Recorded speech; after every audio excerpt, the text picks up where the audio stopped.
Welcome to Yarra Rangers Life TV's midweek wrap, our 101st local news, weather and events program for the greater Yarra Valley and the Rangers. I'm Patrick Boucher, filling in for Karina Stone this week, brought to you from Morrison's men's shed in Mt Evelyn at the Siri Community House.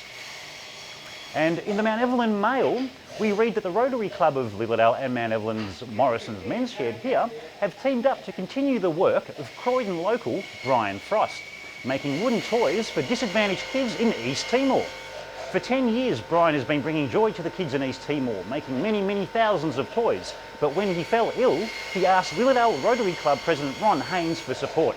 Mr Haynes reached out to Morrison's men's shed and Jim Brown, one of their members, jumped at the chance to dedicate his time to the toy making project. Mr Brown joined the men's shed on advice from his doctor, suggesting it would get Jim out of the house. Men's sheds provide a place where gents in the community can skill share, socialise and contribute to a variety of community projects. To support the project, the Rotary Club of Lilydale recently donated timber and $500 to the Morrison men's shed, and also paid to transport the toys to East Timor, which are then distributed to disadvantaged children in orphanages and schools.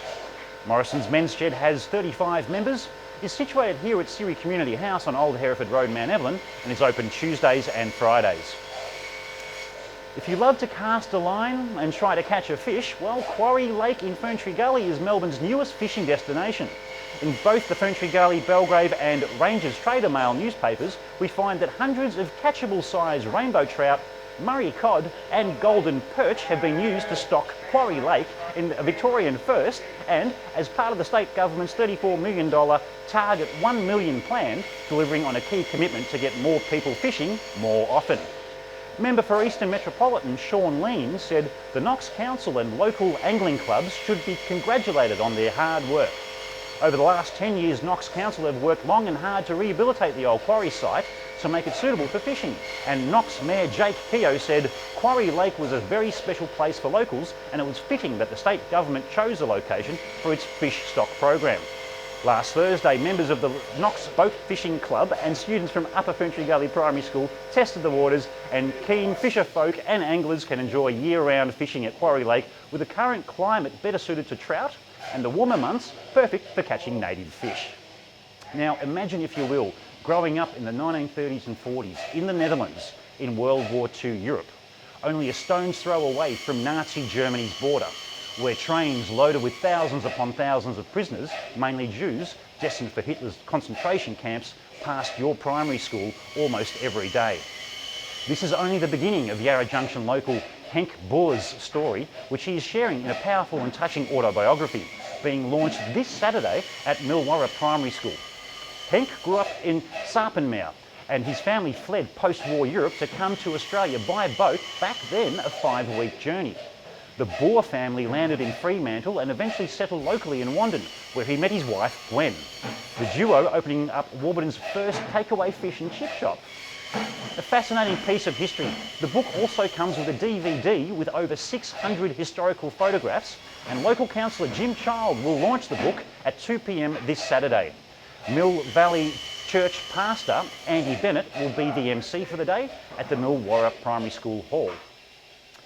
And finally, in the Mountain Views, some local sports. This season saw the addition of a new 6-team league to the senior women's AFL Outer Eastern competition. The new teams this season include Monbulk, Yarra Junction, Belgrave, Thornton Eildon, Upwey Tacoma and Healesville. Up until last round, both Monbulk and Healesville were undefeated, but in their last head-to-head clash, the women from Healesville were victorious, taking them to the top of the ladder. Healesville's Kira Mars said, "Every training session we've gotten better and better, and we've had more girls come in every week. It's such a good team environment for the girls." So well done to the girls from Healesville's Bloods.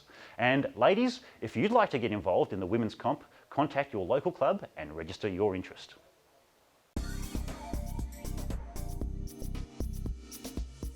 And it's Bring Your Child to Work Day here at Yarra Rangers Live TV, and this is my son Alexander. Hi everyone.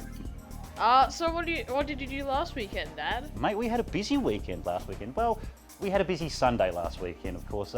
Sunday morning we headed off to Yarra Glen. We went to Yering Station where the Yarra Valley Regional Food Group had their Yarra Valley Farmers Market. We checked out all the wonderful local produce that was on offer at that particular market.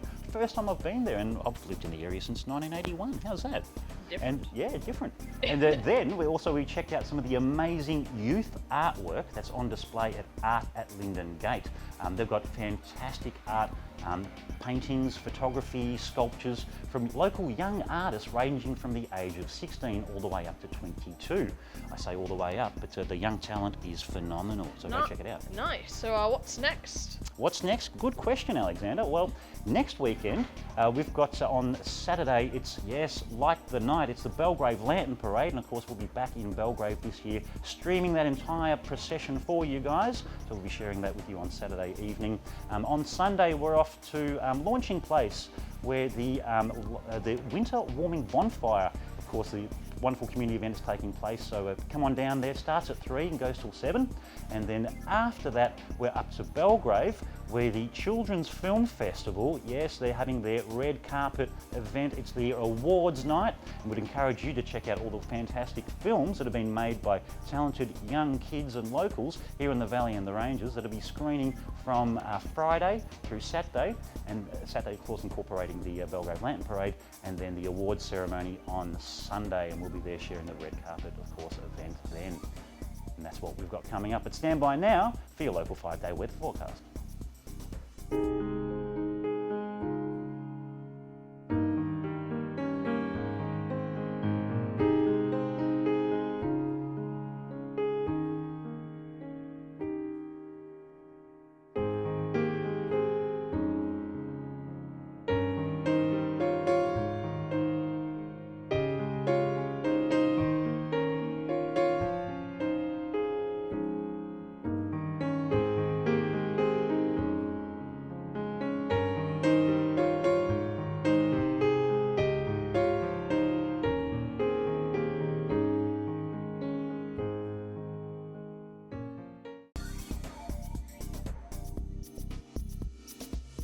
Of course, that's the end of our 101st midweek wrap here on Yarra Rangers Live TV. If you've missed out on our previous episodes, of course, scroll back through our playlist and check them out.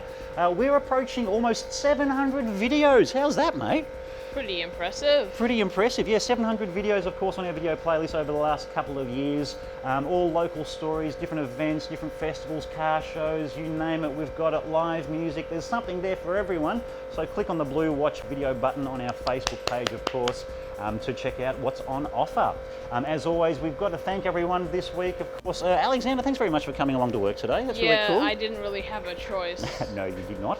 And of course, Danny Field, our amazing cameraman and production assistant, senior production assistant behind the camera and also behind the computer, who's edited and packaged up this fantastic midweek wrap for you guys to enjoy and share, of course, with your Facebook family and friends. Shout out to Karina Stone. She'll be back next week, of course, for our 102nd local news and weather and events program, only on Yarra Rangers Live TV. I'm Pat Boucher, and as always, we're living, we're loving, and we're sharing life in the Valley and the Ranges, only on Yarra Rangers Live TV. We'll see you guys next week. Cheers. Thanks for watching. Bye. Bye.